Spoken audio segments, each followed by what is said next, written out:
Lecture 11. Sickness and Cure on Dynamic Plane. Healthy state, how made sick, how cured, only deranged and cured in dynamic plane. Aphorism 16. Our vital force as a spirit-like dynamic cannot be attacked and infected by injurious influences on the healthy organism caused by the external inimical forces that disturb the harmonious play of life, otherwise done in a spirit-like dynamic way, and in like manner all such morbid derangements, diseases cannot be removed from it by the physician in any other way than by the spirit-like, dynamic, vital, alternative, alternative powers of the serviceable medicines acting upon our spirit-like vital force, which preserves them through the medium of the sentient faculty of the nerves everywhere present in the organism, so that it is only by their dynamic action of the vital force that remedies are able to re-establish it. Able to re-establish and do actually re-establish health and vital harmony after the changes in health of the patient cognizable by our senses. The totality of the symptoms have revealed the disease to the carefully observing and investigating physician as fully as was requisite in order to enable him to cure it. The 16th paragraph furnishes the subject that we will talk about this morning. It treats of three states. One, of the state of health or the normal activities of the body. Number two, of how that state is made sick and turned into disorder. And number three, of how that disordered state can be turned into health. If we could find a man in a state of perfect health, we must subject him to shock, to injuries, to the actions of the cruder things around us, and he would pass through them, or they would pass away without leaving upon him any such thing as a disorder. He might be under the influence of that shock a short time, but when reaction came, if it came at all, it would leave him free from miasm. He would not have therefrom either an acute or chronic disease. It is only by the action of immaterial substances, simple substances, acting upon a plane similar to the plane of his susceptibility, that he can become infected with a sickness. That is the resultant action of a subsequent capable of operating from his innermost to his outermost and establishing evidence which we call symptom. If the outermost alone is acted upon, the vital force of the man is only temporarily disturbed, but there is not established a definite disorder, not even limited one, that can run a course with a beginning, a period of progress and decline, such as the miasms do. చిన్న వాటి వలన వచ్చినటువంటిది వాడికి నిద్ర లేదనుకో, నిద్ర లేక indisposition ఉంటుంది. ఇక నిద్ర లేకపోవడం వల్ల వాడికి కొన్ని సింటమ్స్ వస్తాయి. కళ్ళు తిరగడం, వేస్తాం, కళ్ళు మూకలు పట్టడం, వెయిట్ చేసినట్టు ఉన్నాం, ఇవన్నీ ఉన్నాయనుకో, చూడడానికి సింటమ్స్ లాగా మన డిసీజ్ లాగా ఉంటాయి. కానీ వాడికి దీంతో వారి అనేక ఎఫెక్ట్ అవ్వకుండా, ఇన్నర్ మోస్ట్ ఎఫెక్ట్ అవ్వకుండా ఆ రోజు రాత్రి వాడు శుభ్రంగా నిద్రపోయిన పాస్ అయిపోతుంది. మధ్యలో ఒక డిసీజ్ లాగా దాని బిగినింగ్, దాని ప్రోగ్రెస్, డిక్లైన్ అవే ఉండవు దానికి. అలా ఉండేవి అయితే వీళ్ళు ఎఫెక్ట్ కాదు. Whatever depresses the tissues of man or his bodily functions only acts temporarily and is not capable of establishing a true disease. Take for instance the cruder drugs that we see used as a physic. You may give the patient the coarser and cruder forms of drugs as purgatives and emetics, and he will go through the shock and return to his original state. It is only after the most violent and long continued use of liquids that there can be implanted upon him a drug disease. Continuous గా వాడితే ఏదో ఒకసారి వాడితే దానివల్ల అది wash of అయిపోయి దాంతో వాడు ఫ్రీ అవుతాడు. కానీ అదే కంటిన్యూస్ గా అలా వాడుతూ ఉంటే వాళ్ళు డ్రగ్ డిసీజ్ డెవలప్ అయిపోతుంది కదా. And even that is largely superficial in comparison to a natural diseased condition.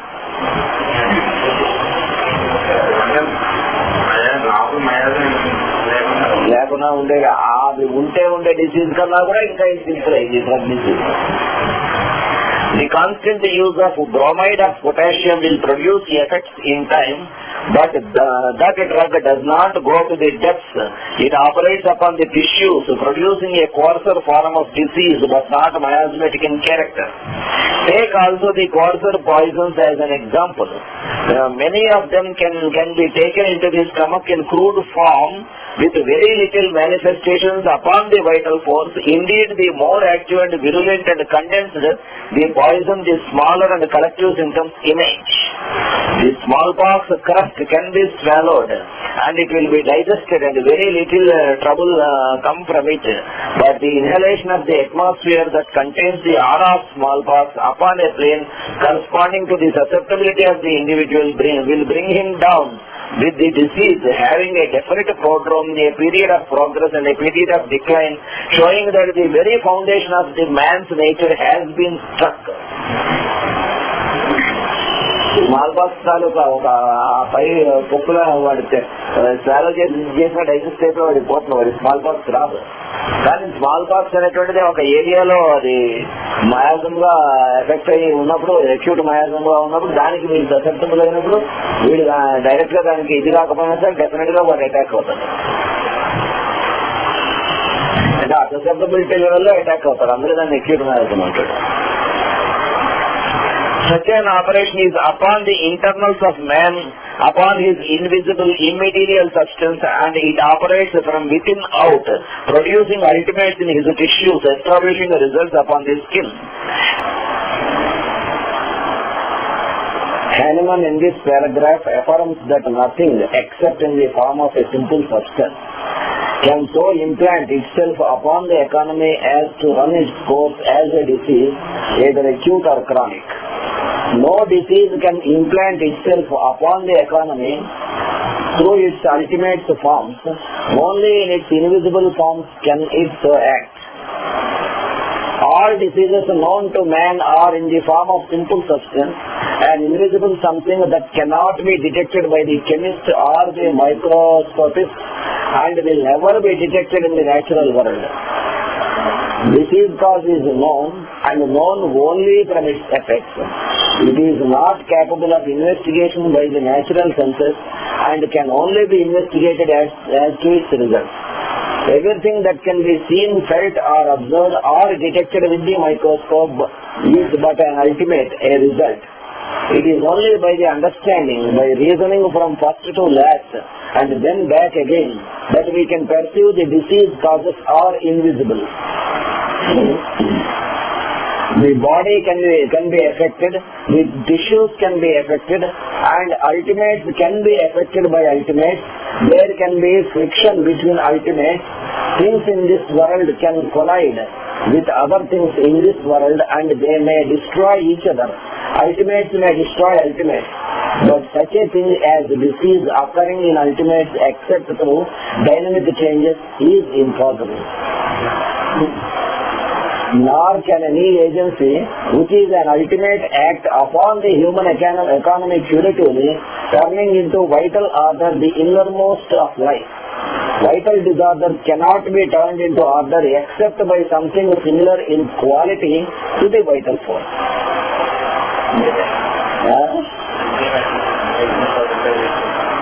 ఒక్కదంతా తప్ప ఈ ఇన్విజిబుల్ గా ఉన్నటువంటి సింపుల్ సబ్స్టెన్స్ మళ్ళీ నార్మలైజ్ అవడానికైనా హెల్తీ అవడానికి ఊరిని అల్టిమేట్స్ మీద అల్టిమేట్స్ ఆ రకంగా చేస్తే డిస్ట్రాయ్ కూడా అవ్వచ్చు. ఆ రిజల్ట్స్ ని బట్టి దానికి మరి ఏ మెడిసిన్స్ వర్క్ చేస్తాయి కల్చర్ అండ్ సెన్సిటివిటీ లో చూసినట్టుగా చూసి అలా చేయడానికి ఆ కల్చర్ లేదు. It is not similitude in quantity that we want in weights and measures, but it is similarity in quality, in power, in plane that must be satisfied.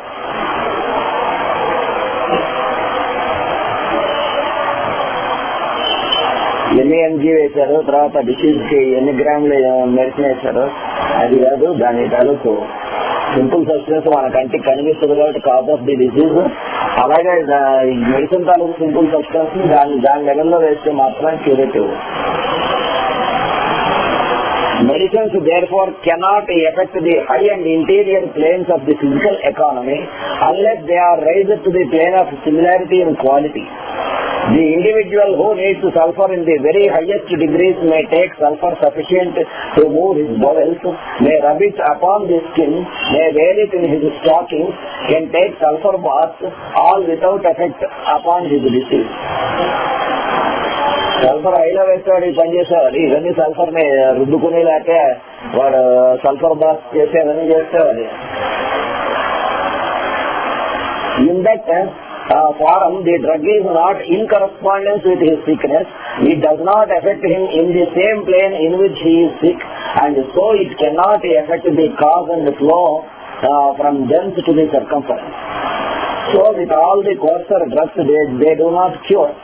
We sometimes see the outermost effects of disease located in the outer planes, temporarily removed by the lower potencies and crude drugs, but it is only as to the exteriors and ultimates that the cure is effected, and as it does not reach the innermost degrees, it is not permanent. In acute diseases also, crude drugs sometimes accomplish their purpose, because the outermost which they affect is only on the surface and the innermost has, in acute disease, the tendency to go away of itself. If his life can simply be spared until the disease has run its course, the patient will recover. Acute disease దాని course అయిపోయేంత వరకు కనుక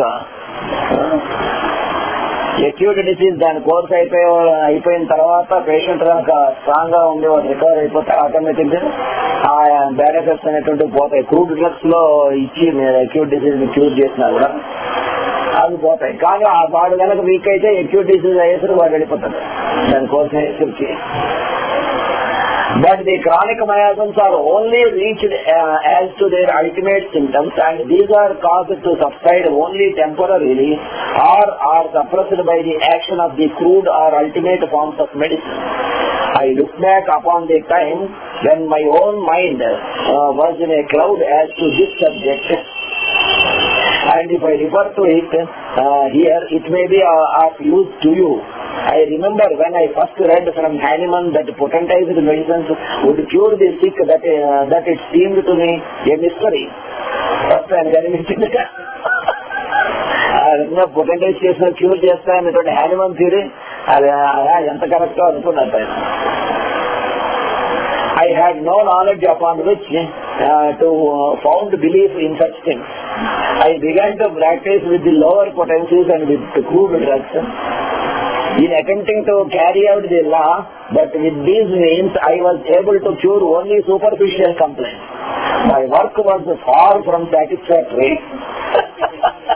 yet it was somewhat better than the old things. It was milder than physicking and purging and emesis. వాటికన్నా నయమే అంత ముందు చేస్తున్నటువంటి వాటికన్నా, కానీ సాటిస్ఫాక్టరీగా కంప్లీట్ క్యూర్ రిజల్ట్స్ రావటం లేదు. I rested upon my opinions and belief for my knowledge. Everyone does that. వారి ఒపీనియన్ ప్రకారం వెళ్తారు, ప్రతి వాడు అలాగే చేశాడు.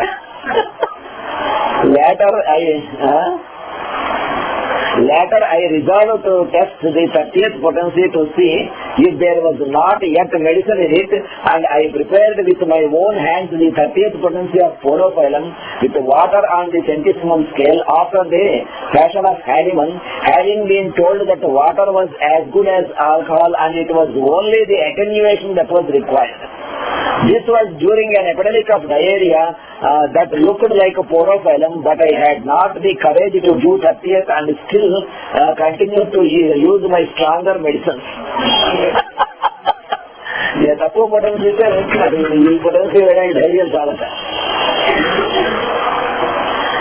One day a child was brought into my office in the mother's arms. She brought it in hastily, and it did not seem as if it could live long. It was an infant, and while it lay in her arms, a thin yellowish fecal stool ran over my carpet.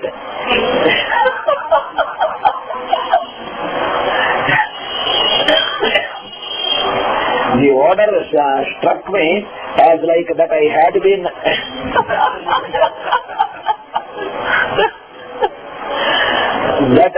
been reading about as the odor of the porophylum stool. It was horribly offensive, stinking, and the stool was so copious that the mother made the remark that she did not know where it all came from. చెబుతాడు వాడు ఏం తిన్నది లేదు పోవడం లేదు, ఎక్కడి నుంచి వస్తుంది ఇంత స్టూల్, దాంట్లో చెబుతారు కదా పూర్వపైన drug.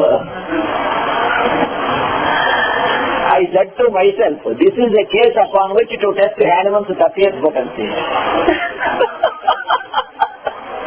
So I fixed up some of the porophylum katti and put it on the child's tongue and sent the mother home, fearing that the child would soon die. ఎందుకు వచ్చిందో ఇక్కడ పోతే కష్టం అని చెప్పి పంపించాడు పూర్వపైన కట్టి వేసి. So I fixed up some of the porophylum katti and put it on the child's tongue and sent the mother home, fearing that the child would soon die, as it was very ill, face pinched and drawn, cadaveric, and had a dreadful odor about it. Next morning, when making my rounds, I had to pass the house. I expected to see a creep on the door.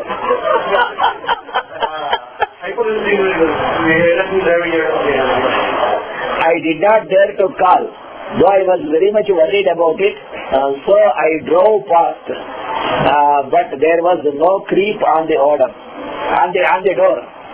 I drove home again that way. Although it was quite a distance out of the way, and still there was no creep on the door.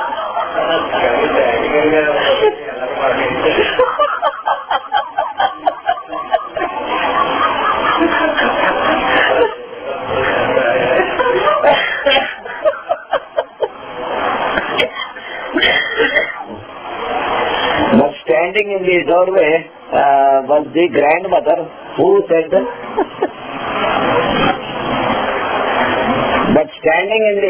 was the grandmother who said, "Doctor, the baby is all right this morning."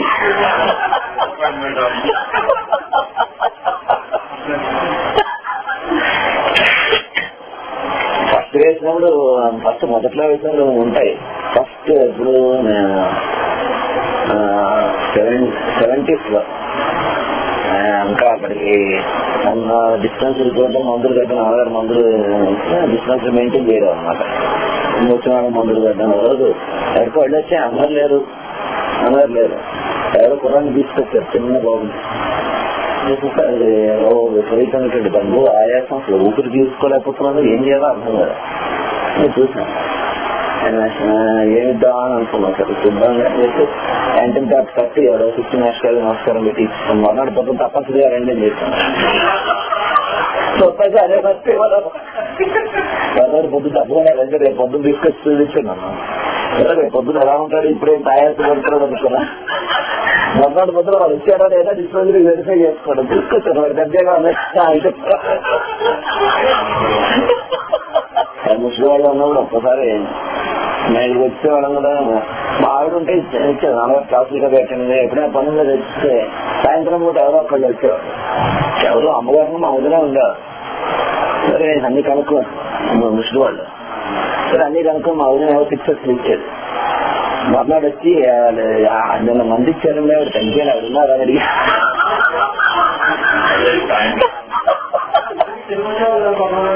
"It is all right this morning." Then I began to feel better, thinking I had not killed it. Then I began to feel better, thinking I had not killed it.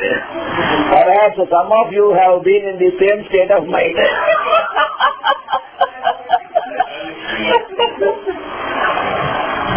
The little child did not need any more medicine. After that, I had quite a number of porophylum cases, and the 30th did the work to my astonishment. It was different from anything I had ever seen, The cures were almost instantaneous. It seemed as if there would be no more stool after the first dose of medicine. I did not always give the single dose. I used the 30th all the season, and then made up my mind that if the 30th of podophyllum was good, other 30th could also be, and I ought to have as many of them as possible. అన్ని medicines అప్పుడు ఈ 30 potential పెట్టుకున్నాడు, అప్పటిదాకా పెట్టుకోలేదు 6 లో తప్ప. I made a good many 30ths by hand. And finally succeeded in making up 126 medicines, some of them in the 200th potency, and then I used. Then I procured a set of 200s and higher and practiced with them. I followed on this way, and in a few years I discovered that by giving higher and higher potency, the remedies seemed to operate more and more insidiously.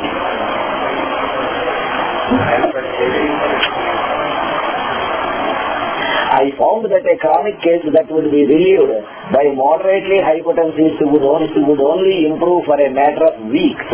But on the administration of much higher potencies, the work would be taken up, and in that way the patient could be carried on from one potency to another. If I give you the conversation of one patient with me from time to time, you may understand better what I mean. I saw this patient for the first time some 15 years ago, when he was stoop-shouldered and had a fairly physical aspect. He had a catarrhal state of the chest, and it looked as though it might end in phthisis.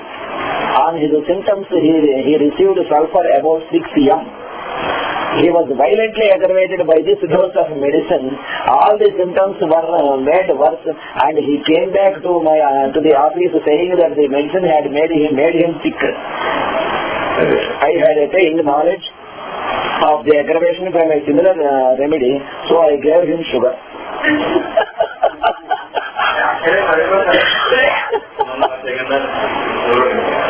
Yes, at the end of another week, he came back and told me he was better, much better. That he did not want me to give him any more of that first medicine, but he wanted me at the last.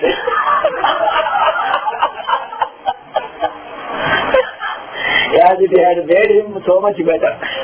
So I kept him on the medicine which pleased him for a period of probably 6 or 7 weeks. One time he returned and told me he did not want the last medicine, but he wanted that medicine that helped him so. అది రెండోసారి ఇచ్చింది బాగా పనిచేస్తుంది, మొన్న ఇచ్చిన పని లేదంటే. By that I knew enough to give him another dose of sulfur.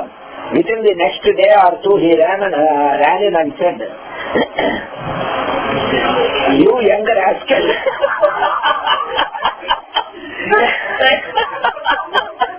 you gave me that medicine that made me sick in the first place.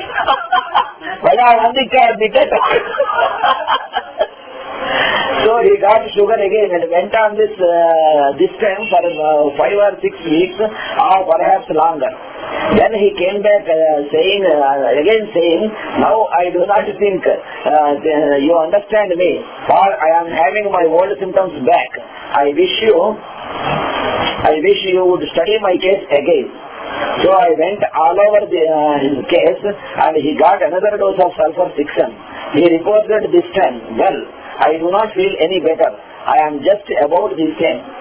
He was not stirred up this time. You see, these are aggravations. I waited longer and saw more relief from that last dose. Here all are the symptoms calling for sulfur. Shall I give him crude sulfur? I cannot give a remedy that is not indicated.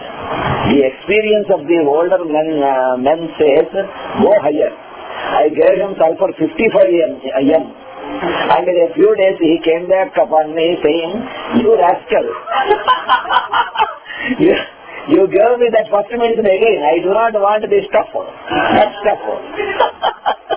Finally, I got him cooled down, gave him some sugar, and assured him that he would be better in a few days, and he went on for 6 or 7 weeks with great improvement. After a while, I explained to him that when the remedy did not act, I had to give him something to stir him up.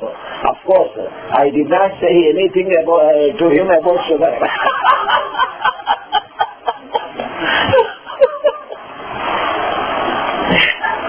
When you have learned what your medicines will do, it is a good thing to say to the patient. Do not be alarmed or astonished when such and such things happen. Otherwise, they will get alarmed and go off and perhaps get another doctor. The 55 mg of sulfur relieved the patient in a couple of doses far apart and then ceased to relieve him anymore. Next, he received the CM, which worked just as the other potencies had done, and finally he got to the MM, which acted just like the CM, and from that potency he went on being restored to health. When you see these things, you have a confirmation in them of the doctrines of the law. Experience does not lead to these things, but principles which thereafter are confirmed by experience. Experience ఒకటే లాభం లేదు, వెనకాల principles confirm చేయాలి. అయితే experience ఒకటే అండి, ఎవరికి వచ్చినట్టు వాళ్ళు చేస్తారు.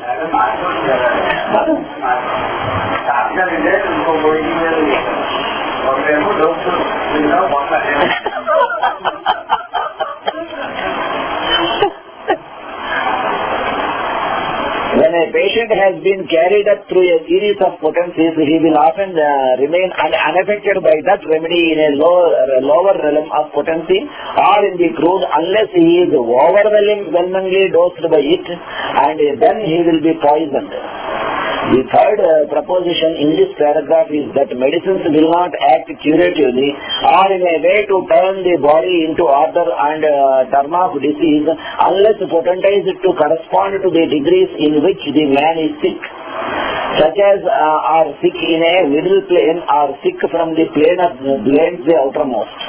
From that plane to the outermost. Such as are sick in the interior planes are sick throughout to the outermost.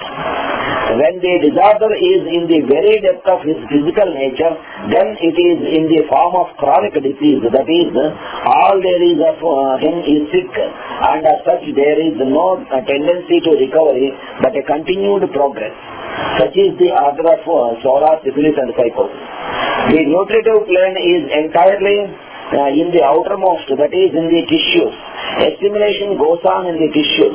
It is simply in the realm of tissues and ultimates that crude drugs operate. They can only disturb ultimates, and the inharmonious condition is the inharmony of ultimates, the outermost plane. Of course, if the outermost of the physical is disturbed, the whole economy suffers, and the body ceases to furnish a good instrument to be operated upon by the powers within. But a true disease which with periods of prodrome, progress and decline or continuance cannot be implanted upon the economy except it be by a dynamic cause. And hence necessarily man cannot be cured except by drugs attenuated until they have become similar to the nature or quality of the disease cause. Disease cause and the disease curing drug must be similar in nature, unlike causes would not produce like effects. We can arrive at similar causes by studying the effects that are similar. When we examine into a case and find a certain group of symptoms and in the effects produced by a certain drug, we see like symptoms, we have a right to presume that the quality or nature in both is similar. The causes must be similar in the effects if the effects are similar in nature and quality. When the physician goes to the bedside, he asks himself, do I know the remedy that has produced upon a healthy man symptoms like these? He must pass judgment upon these symptoms. He must be an artist in application and capable of discerning the finer shades of difference and similitude.